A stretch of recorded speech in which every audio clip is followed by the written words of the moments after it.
effective today. President Ferdinand Marcos Jr.'s latest State of the Nation address came at a critical juncture. On one hand, it was on the heels of his meeting with President Donald Trump, the first by any ASEAN leader with the second Trump administration in the White House, where they finalized a new trade agreement, a quite controversial one. Some thought that the Philippines did not secure enough concessions from the US, especially as we open up our facilities to more American presence and military deployments, with an eye on China. More importantly, it also comes amid intensified showdown between the House of Marcos and House of Duterte and increasing polarization in the country, not to mention growing dissatisfaction with the economy and high cost of living. As President Marcos Jr. enters his legacy years, there are a tremendous amount of challenges that he has to deal with. So prioritizing what is important would define his ability to leave a great legacy and, more importantly, at least in the short run, to also shore up support, especially as he faces a strong pushback by the Dutertes. What is the state of rule of law in the Philippines? What is happening with the International Criminal Court? What is the future of justice and accountability in the country? To talk about how the legacy years of the Marcos Jr. administration could ironically become about more of accountability and rule of law, given the Marcos family's checkered history, we have a special guest. Attorney Dino, thank you so much for joining us. Ang dami natin pag-usapan. Obviously, the context of a lot of our conversations throughout the past year or so has been about the Dutertes. But before talking about the Dutertes and ICC and what also we want to see under the current president as we head into his final years, his legacy years, let's talk about the opposition or whatever you want to call them. The whole Checky-Bam dynamics, right? So my understanding is that a lot of people supported, if not most people who supported Bam and Kiko, their understanding was that they will be joining Risa kasi nag-iisa si Risa. Pero ngayon parang ang may kailangan ng kasama si Cheese, no? But sarcasm aside, so you have a situation whereby, you know, your former principals, former Senator Leila de Lima, Congressman de Lima, and also Chel Jokno, Congressman Chel Jokno, chose not to be part of the majority out of question of principle. And my understanding is that, let's be honest, when you talk about the Congress, it really matters to be in the majority because you want to stand out among 300 odd members. The perks, the scramble is really, really something that I think everyone is more or less familiar with.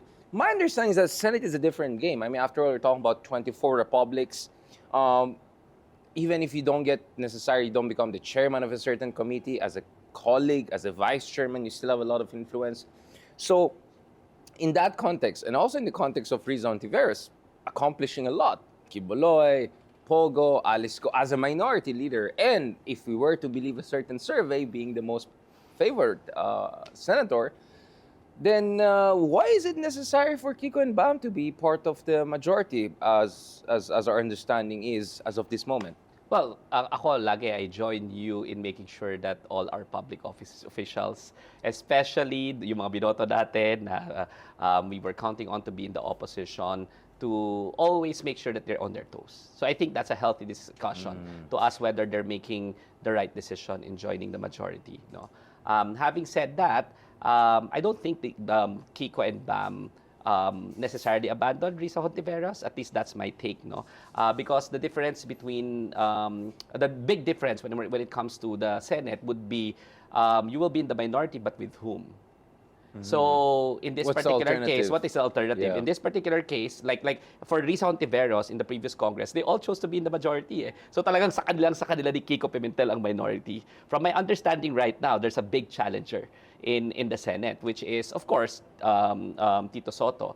And if that's going to be the case, I think we have to take into consideration what should be the alternative. If you don't vote for Chis Escudero, you're necessarily voting for the macho bloc, the experience bloc. They call it the experience, the veterans bloc right now, no. And I'm not sure whether that's necessarily a better alternative than Chis Escudero. I'm no fan of Tito Soto's leadership. there are things that you have to give it to the guy, but there are also things that I have a lot of criticisms about him, di ba? Sogi Bill, the Pepsi Paloma scandal, di ba? Until now, I don't think his answers there are straightforward. He can be accused, and I think he is a huge enabler of the Duterte bloc or the Duterte administration when he was Senate President. He barely lifted a finger to properly counterbalance Rodrigo Duterte, even during the pandemic. Was he asking the right questions? Did he not? He didn't even sign the Farmally report, no, of Dick Gordon when he was leading the Blue Ribbon Committee. What's the point? The point is, when we're saying as a matter of principle that we cannot support Jesus Escudero, what is the alternative? And I'm not certain whether we can have that alternative. If Risa Hontiveros can get the minority and she is the minority leader, well and good, I will crucify Bam and Kiko for not supporting Risa Hontiveros. But right now, the alternative is, and it's quite clear, that Risa will not be able to get the minority leadership position, at least based on the numbers that we know while we're taping this. No? So as a matter of principle, I think it's reasonable to also take a look at the alternatives. What are the alternative scenarios, di ba? Wala namang independent bloc eh. They can call themselves an independent bloc afterwards. While the other one is minority, two of them will be in the majority. You know, they can still make independent votes. Bottom line is, for me, I think what we should understand is these votes are not happening in the vacuum. I'm not even going to the pragmatica of you know, you will get the chairmanship, you will have bigger budget, you will have bigger staff, you can accomplish more because, you know, yung may mga budget kasi yung committees eh. And marami kang staff, onti lang kasi yung staff ng congressman, ng senador. So, na kung wala silang committees. So, very important as well. Yung kay Risa Hontiveros, very clear as well na nakakuha rin siya ng committees, no? But that is not necessarily the case, especially when you're talking about the promises of Bam Aquino, which is education. So, sabi niya, very important sa kanya education committee.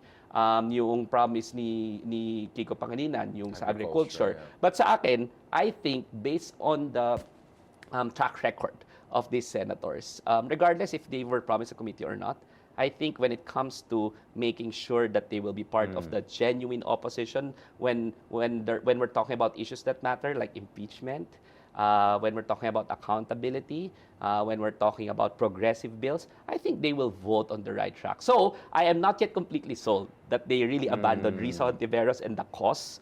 No, I think I would be willing to trust them there. And sa akin, this is where I invite you know, those whose minds are with the genuine opposition that we know na we have to keep our eyes on the ball, no? Para sa akin, at this point, hindi na makalaban si Kiko Pangilinan at si Bam Aquino. Pero I appreciate the fact that we keep them on their toes. And I will be the first one to lambast them the moment that they don't vote for impeachment, for example, or they block accountability processes. But right now, I think the alternative that is in the calculus of their mind, medyo naiintindihan ko eh. I'm not completely saying na acceptable sa akin yon. Pero sabi nga ni Tony Blair when he was in the Philippines, diba, we have to face reality as it is and not as we want it to be if we want to implement real changes. And the fact is, the alternative is also not that good.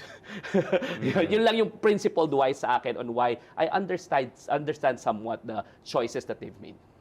Interesting that in 2025 someone is still quoting Tony Blair, but I won't get into the Tony Blair. I'll be Bata pa honest. kasi ako when he was here, so I remember that quote. But in 2020, he's not necessarily the paragon of, let's just put it that way. Yeah. Going back to this, sige, let's look at the background kasi I think we're a lot of passionate, spirited criticism, or at least concern is coming from, is that one argument is that hasn't Cheese been so brazen in crossing certain lines that the least you could do right now is not at least to join his bloc or enable him to essentially continue his reign in the Senate? We can litigate the case for Tito Soto, go back and forth on this, but you know, we had on this show Senator Trillanes, who reminded everyone that he would have been in a far worse situation when the Senate was besieged on that very mumbo-jumbo, oh, we lost the papers, we don't know whether he was forgiven or not situation. So I'm not here to litigate the case for Tito Soto per se, but for a lot of people, I think the threshold has been crossed when it comes to Jesus Escudero, so much so that it doesn't make sense for anyone who claims to be progressive to allow him to continue his reign. Because let's not also forget, there's the 6-7 Duterte bloc, DDS bloc, which will be part of that majority. Which brings me to the other issue, which is during the election period, one of the arguments we kept on hearing is, let's be pragmatic, you just need to get across the line, and then we can have a conversation. And that's why a lot of people had to basically scale back their critique of what they felt was a dearth of strong stance or clarity on the ICC issue, on the Sara impeachment issue. Kasi election daw, ganyan. And then after elections, we also saw at least one of these two gentlemen who was returned to the Senate some felt was a bit too late in releasing a statement on the ICC issue. And the concern was that some people may have done quid pro quos during elections to get endorsement from certain blocs. I don't think we need to mention that, everyone knows.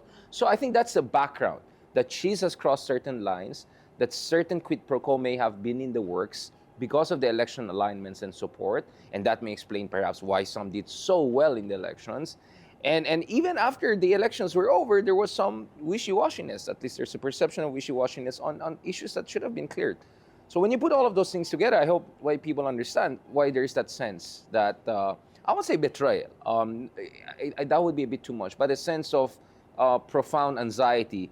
Where is this argument going? Because if you want to use this argument that, okay, this is the lesser evil, or I need to get things done, some would say, baka next thing we know, oh, maybe we have to team up with the DDS in 2020 if that allows me to help the people. I mean, do you get what I'm saying? Like, this is a very dangerous slippery slope if early on people are not going to call out what I feel is a little bit, I would say, not indefensible, but I think concerning enough. Again, this is, I think, where a lot of people came from. But I think even the bigger argument, and some colleagues have raised this, is, okay, even if we were to buy your point, which has its validity, and again, I trust the heart of Kiko and Bam. This is not a question of heart, right? Or even track record, but it's a question of long-term implications. Are we choosing pragmatism, or whatever you want to call it, over party building? Because if as early as now everyone's saying, okay, Risa, you just stay there. If that's your thing, we are going to be here and do our thing. When are we going to have the coherence that we need for creating a robust party? Because if there's one thing I'll give to the DDS bloc, is that they're sticking together. It's not like they're not fault lines within the DDS bloc. We can talk about the, Bongo, Sara dynamic. We can talk. But nevertheless, they vote along similar lines, and sometimes they compete who is more even loyal to the line, right? So, in fact, that's why they're powerful. I mean, Bongo, Bato, and Robin Hood have been so coherent in their pro-Duterte stance that has allowed them to create a strong 6-7 bloc. And that has basically kept a stranglehold on the Senate presidencies. I mean, I'm just being honest about this context. So as early as now, people are going to say, this is the lesser evil, this is what's a pragmatic argument.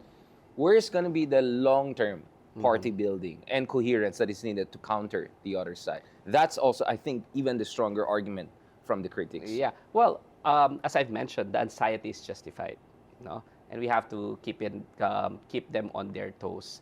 But if you're going to take a look at it, I've addressed already the principled side. No? Sure. For me, the principled side, the alternative is also unacceptable somewhat when it comes to principles. You also raise a pragmatic point, but it's also pragmatic. Right? You're right. If you have the committee, you'll have the staff, you'll have the budget, and Kiko and Bam truly That's care about secondary those for issues. me. It's just that the alternative for me, as a matter of principle, is also not as palatable as we secondary want to you, it but to not be. to them.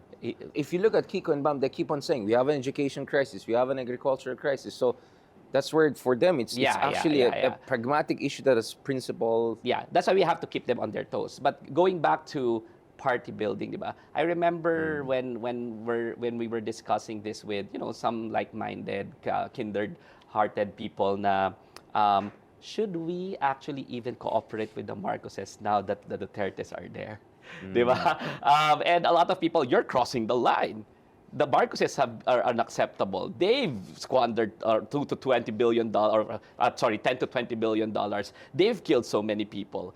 But as a matter of reality, they're the ones who can really put an end to the Dutertes at this point in time. If we're going to stick with only the genuine opposition, we are barely going to make a dent. No? So that's when I understand that sometimes we have to balance the pragmatics when it comes to principles for so long as you will not cross certain lines. And voting Cheese Escudero for Senate President, not necessarily on specific measures and accountability, for me is not necessarily crossing the line. This is when I choose to take a look at the track record of these people. That's why I voted for them personally, no? Because I trust that they're making value judgments that are, I don't necessarily 100% agree with, but it's not automatic cancel for me, enough for me to say they're not principled. Sure. Enough for me to say, you've crossed the line. I don't think they've crossed the line. Kung ito yung line, I think you're getting close. That's why I am this uncomfortable. But I don't think categorically we're saying, you don't have principles. Because their track records speak for themselves. And this is when I will choose to stick with Senator Risa, di ba? Ang sabi ni Senator Risa, tanungin niyo yung mga kasama ko. Kasama pa rin naman ang tawag niya eh. She chose to, you can sense the disappointment in her. Well, she didn't look very... but what honest, did she say? What did she say? Tanungin niyo yung mga kasama ko. She did not, fire at them. She did not end relationship. She did not publicly call them out. Why? Because she believes, siguro, I think, that these are people who are who can be trusted. We do, because even in our movement, diba, we don't necessarily agree 100%. Sure. But let's not forget the bigger picture. And the bigger picture is accountability, democracy, diba, making sure that there's no corruption, making sure that the progressive legislations will be there. And so far, at least Kiko and Bam, they haven't crossed that line na parang nawala yung fight, yung zeal nila to fight for the shared causes that we have. I will not withdraw my support for them just because of one personality, tapos si Cheese Escudero pa. That's for me. So let's not allow Cheese to get... Okay. Okay. Isa sa aking mga concern is yung the way it looks like parang nagkaroon ng cancel culture. Suddenly one side is saying, masyado kayong purist, masyado kayong self-righteous. Next thing you know, kina-question pa yung credentials ni Risa, kung may achievement ka sa bank. I felt that was like... Pati yung support niya, question, that's beyond question. That was a bit medyo toxic. But you're also right. The other side, also some of them came off as if they're canceling Bam and Kiko, which I think is also not healthy and not correct. Like, hindi pa nga nagsimula ng laro, nagka-cancel. Which is, I think, the good reminder, I just want to say, a good reminder to our movements, na we don't do cancel culture, number one. And number two, we have to keep our eyes on the ball. Hindi tayo magkakalaban eh. At nakita naman yung track record ng mga tao na yun, hindi sila kalaban. Right from the very start until the end, until now, and they will make decisions, and you and I, someday, we will make decisions we don't necessarily agree with each other, diba? But that's fine, for so long as there are lines that we don't cross, and I don't think they've crossed the line. So if they haven't crossed the line yet, just because they're voting for Cheese Escudero, we're in the alternative. So what is the line? Palatable. What is the line? Accountability. If they, let's say, for example, the evidence is so glaring, and they don't vote to impeach. That's first. Second, preventing the impeachment from happening. Third, blocking a lot of progressive bills. Diba? Fourth, enabling authoritarians. And not... You don't think that's going to be part of a quid pro quo if they join Cheese? If they do, I will join everyone. But right now, I think them keeping quiet on certain issues is also strategic understandable. silence? No, I don't think it's strategic. I think it comes as a matter of principle in their role as senator judges. I don't necessarily agree with it. Again, right? But for me, on the convening, we're not talking about the acquittal or guilty verdict, right? I think even as senator judges, just convening the trial should be... I think Kiko already spoke on that, that it should be convened. I would appreciate it coming from Bam Aquino. I think in fairness to Bam also, dun sa latest clarification niya, sabi niya, gusto natin tuloy din yung trials. Okay, yeah. So it looks like it's having the positive effect. This kind of, it's a good hit. But I never had a doubt na regardless of whether we're talking or not, maybe I this is not blind faith, but knowing the kind of core that they have, which is why they earned my vote, I think they were really for at least making sure that there's a trial. Because how can you not? And if they are not that type of people, I think they wouldn't have gotten the support of majority of at least the genuine opposition base. So, balikan natin ito. So, ano bang klaseng diskursong gusto natin makita sa ating mga kasama when it comes to the progressive movement and all, pagdating dito sa mga, sometimes, serious issues, right? So, obviously, ayaw natin ng cancel culture. So, kailangan ba magkaroon ng specific na plataforma? Kailangan bang magkaroon ng listening tour? Sana nag-press conference yung dalawang senador. siguro pwede mag-reach out sila sa mga stakeholders. Do you think yung medyo participatory yung approach? Alam ko, of course, hindi natin gusto na mag-impose na. But in absence of party systems, whereby there are mechanisms, established mechanisms for that, hindi kaya maganda na magkaroon ng ad hoc I agree discourse with you. mechanisms Yeah. para hindi it doesn't get out of control, right? To take a look at Constructive criticism and engagement, Oo. yeah. Otherwise, people are celebrating if we're gonna cancel each other. Others are celebrating. I could see that some people are having popcorn. Exactly, and I'm sure, di ba, the sentiments of our friends are being quoted in the channels, the other channels, Yeah, yeah. right? So we have to at least be very careful. And there were Sure. moments when, again, let's keep our eyes on the ball. Hindi sila ang kalaban. We disagree with them. For crying out loud, we have to express our disappointment towards them. Diba? But we have to be careful in such a way na we shouldn't portray them as bad people because I don't think they are. And I think, ilan na nga lang tayo ilan na nga lang yung mga nakaabot doon, di ba? At paano nila sasamahan ng husto si Risa Hontiveros kung sira na sila at kung sinisiraan sila ng some people in our movement, no? And then I have to say that Right. there is a perception na ino-operate sila ng even ng political ng political operators within our base, no? May mga ganun pang sentiments akong nababasa, no? So let's keep our eyes on the ball. Hindi sila ang kalaban, no? And I think we should enable them as well so that they will be effective allies of Risa. Di ba? Paano nyo nasasamahan paano kung para ba tayo nagsusunod ng konti ng bridge? That wouldn't be, no? That shouldn't be. And it's a good thing na, these are veteran senators naman, lahat naman sila second termers. Di ba? Si Kiko yata more than pa, no? So, at least amongst them, I think they are talking. And I'm very glad na at least within the level of the principals, even if there are some disappointments which will always happen, no? I think they are mature enough in their politics to know that ultimately, pagka nagkapit-pitan ng magkakasama sila dyan. Yeah, kaya nga sabi ko siguro kailangan din ng deconfliction mechanisms Correct. dito, no? Na there are mechanisms to agree to disagree. There's gonna be a time talaga hindi magkakaroon ng agreement on a certain issue, but that doesn't mean you burn the bridges, right? Ako, honestly, going back to this, you may not agree with me, but I'm somehow sympathetic to the argument that, we have also this history of alienating some very good potential allies. I think Graceful could have been That's that. what I'm gonna say kanina Because again, I'm sure there are friends of ours who don't agree with me. Even constitutionally, there are some of them who even literally argued against their case. Grabe pag-attack nila kay Grace po. Kahit kay Bam. But yeah, so my point is like, you can criticize, but there should be also a point whereby, okay, hindi sila kalaban, right? It's something when you know someone is really from the other side of the equation, you might want to call them dark side.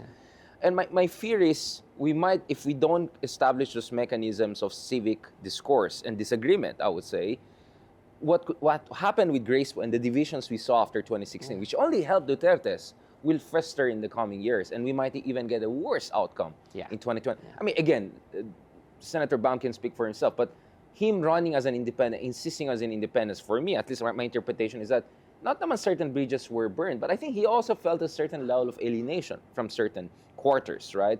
I don't know what is his experience. You probably know better than me. So my point is, I think the graceful precedents should serve as a guide to make sure that you don't alienate potential allies, if not potential stalwarts or champion. I won't go as far as that to say Graceful could have been the standard bearer, but she clearly, her heart was far more in a place that I think Pinks would be comfortable with than the DDS camp or any other camp, right?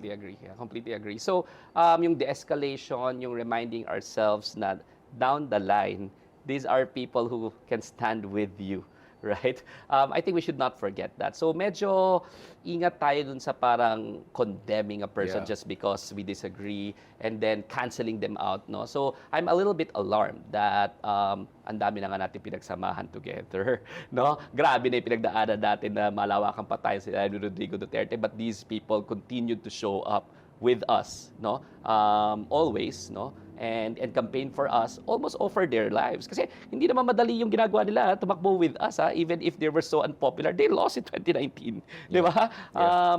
But they're still here. They're still here. So yun, malinaw sa atin na tingnan natin track record. If we disagree, better for us to have that de-escalation process. And theoretically, I mean, again, maybe I'm already arguing against some of my earlier argument, but that's who we are. That's part of our training. We're debaters, di ba? Exactly. Oh, yeah. And Which we'll be is- happy to, engage in conversations. And I'm happy to be wrong. Yeah, I mean, I'm exactly. always happy to be wrong. If These it's- are the types of things that we're going to be happy to be wrong. Absolutely. And well, I'm not saying I even have a final judge. I'm saying hopefully some of my more worried or excessively anxious, some would say, arguments are probably, false positive, right? Now, going back to this, maybe at the end of the day, kasi limited lang yung numbers sa Senado ng mga tunay na progressives based on the track record. Some would say 3, some would say 1, some would say maybe 5 or 6 at maximum, right? So maybe in that situation whereby you're between the hard rock of Trapos and a hard place of Duterte's or whatever, it makes sense for them to be a little bit zig and zagging here and there and multifarious until they find the center of gravity come to 2028, right? Because ultimately what you want here is, ito yung magiging, basically ito yung magiging dry run mo for the debates that will come later on what should be the shape of the opposition heading into 2028. So for me, actually, the passion and the love we're seeing right now, as long as it's below toxicity, it's actually a good thing because it could prepare us for 2028. Yeah. So I can still see this as a constructive thing. And again, tactically speaking, I'm willing to criticize a part of me is maybe it makes sense for now we'll have that kind of dexterity, tactical dexterity, but strategic clarity, right? Tactical, so that makes sense. Now, having said that, Senate is not the only place we see progressive candidates having to make some tough choices. Let's talk about Congress. Former Senator De Leon did not join the majority, even if she's part of the prosecution, which some She people... was invited, from what I know. But which some people maliciously said, oh, because you're part of... which I felt was... But you see, Chel joke, no... I talked to him the other week. We were together in an event with Senator De Leon. I asked them, what do you want to happen? And they were very clear. It's not just the impeachment issue. Gusto nila tumulong sa tao, maraming mga gut issues, etc. But still, they chose to be minority. So how do you explain that? Why? So how is that okay that this is a majority? I'm just saying. I don't see a certain line. By the way, the minority in the House, they say, and they say is like a company union. It will not become the minority, and you will not get the minority post, minority leadership without the say so of the speaker. Right now, or that has been the tradition or at least what's been happening throughout the years.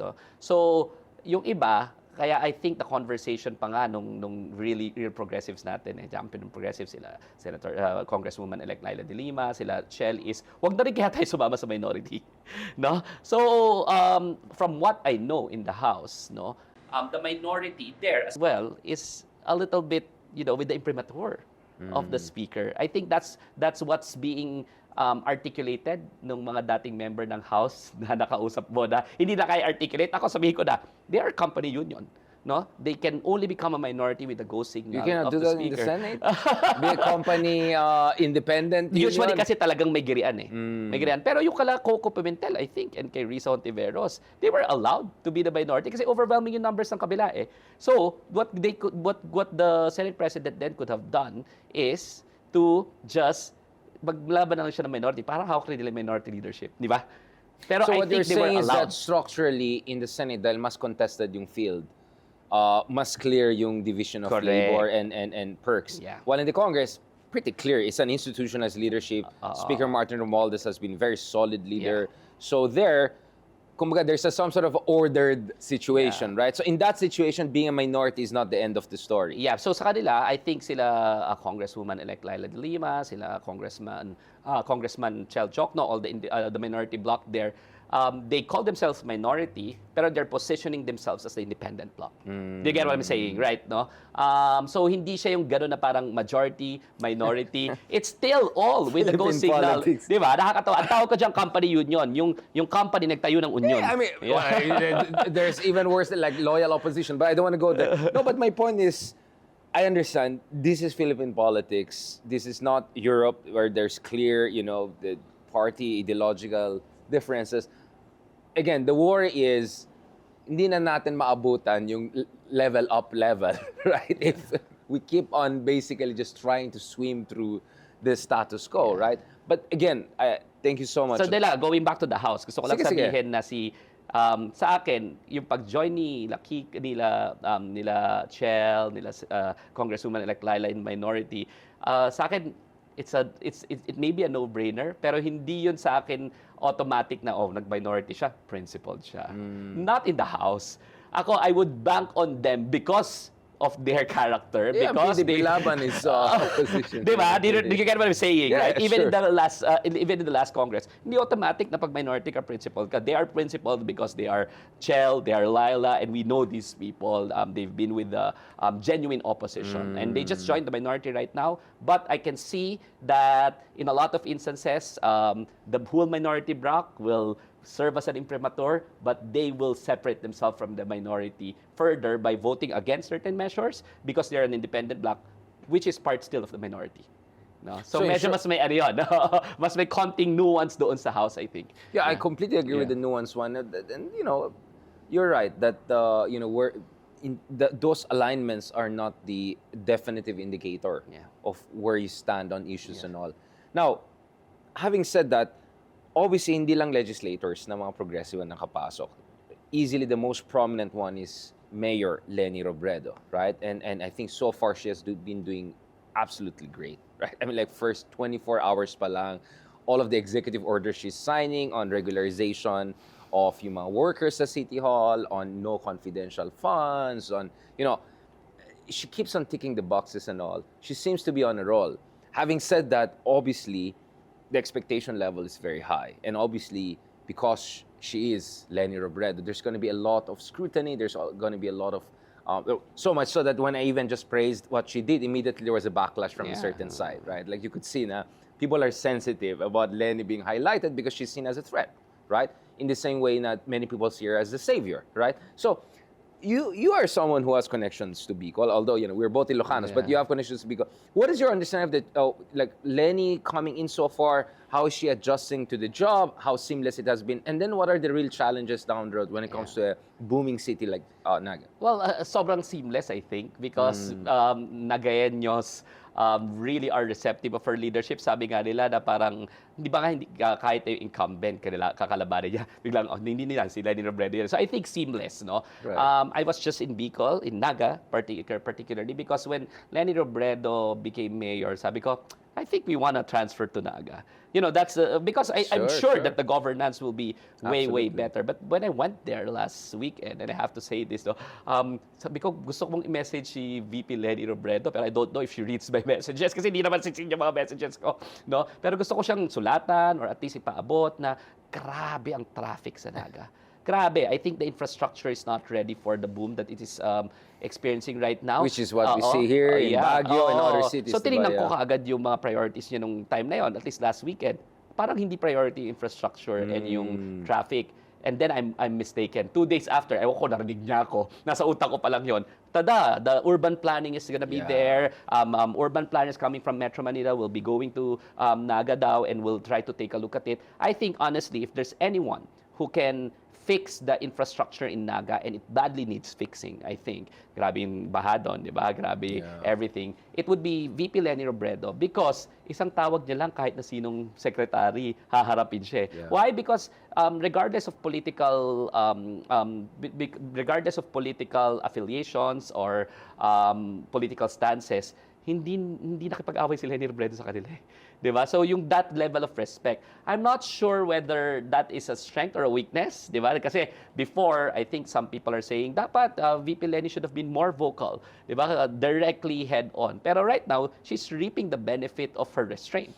And that is, regardless of political spectrum, mo at political affiliation mo, political stances mo. Gives you that capital. If VP Leni Robredo is the one calling you up, you will answer, you will show up, you will try to accommodate whatever requests the mayor of Naga wants to have or has or is making. So, yon, I think it's a strength right now, and hopefully considering her political capital, ako, wala na ako iba nakikita. Naga is on its way there, no? And it may be a good jumping point for national elections. Siyempre, ide-deprive na naman natin yung Naga ng good leadership kung 2028 or as early as 2028 because I think Leni Robredo is a rare gem in this generation, no? So, no, I mean, as a president, she could help the mayor or whoever is the next mayor. That's true.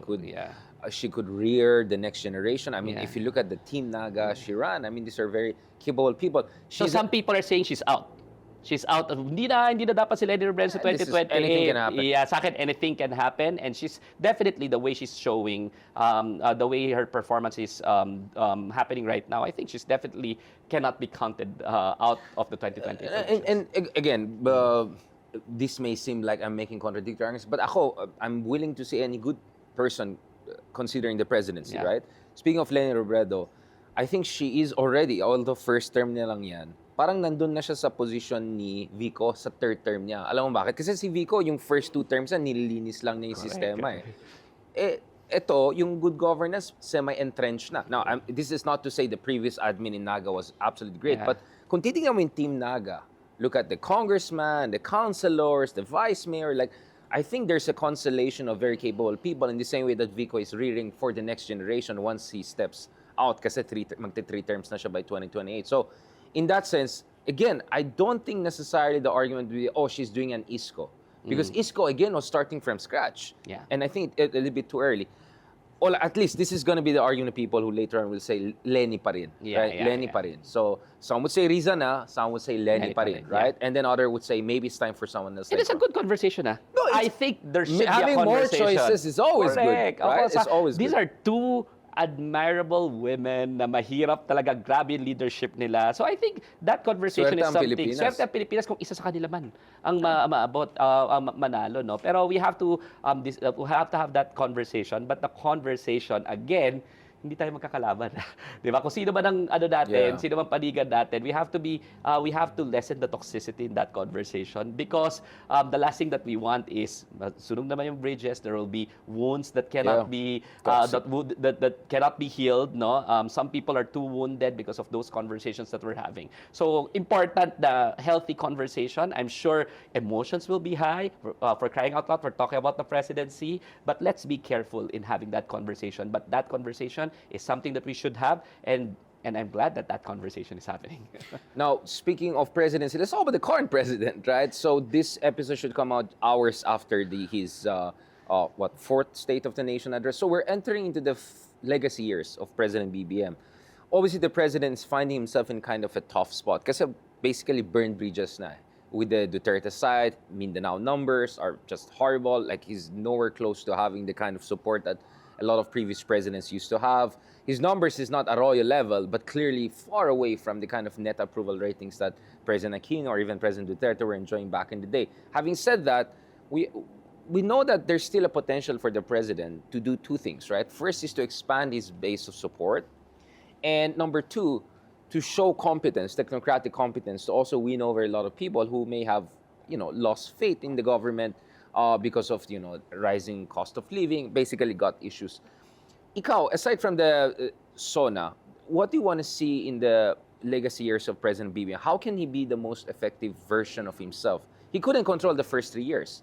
But moving forward, what should he do? Whether it's on the ICC issue, rejoining ICC, some would say, whether it's on the issue of law and order in more general, issues of accountability, where should he stand on the issue of impeachment, but more importantly also in terms of just basic competence and confidence in his leadership. Because I'm almost every month abroad, and I always hear good things about him from foreigners, especially Westerners, which is like, okay, like you get ahead of yourself. But I can see where they're coming from because they compare him to Digong, right? But domestic... and his father, maybe. Definitely his father, right? Like, and definitely he's not his father. They're all super surprised. Exactly. So he has been a pleasant surprise, to put it mildly, to a lot of leaders abroad, right?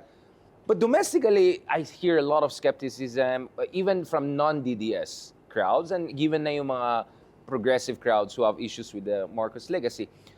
So what do you think, Dino, is realistically the path forward for the president to be his most effective and also to have some sort of political capital in his final years in office. Well, it's his last 3 years, no? And dapat na pinag-uusapan na ngayon. Dapat day one pa lang, pero more so now. What could be his legacy? Di ba? And ironically, it's gonna be a Marcos, hopefully. And this is what I'm praying for, no? Who would have said, we've strengthened the institutions. That's first. The accountability processes.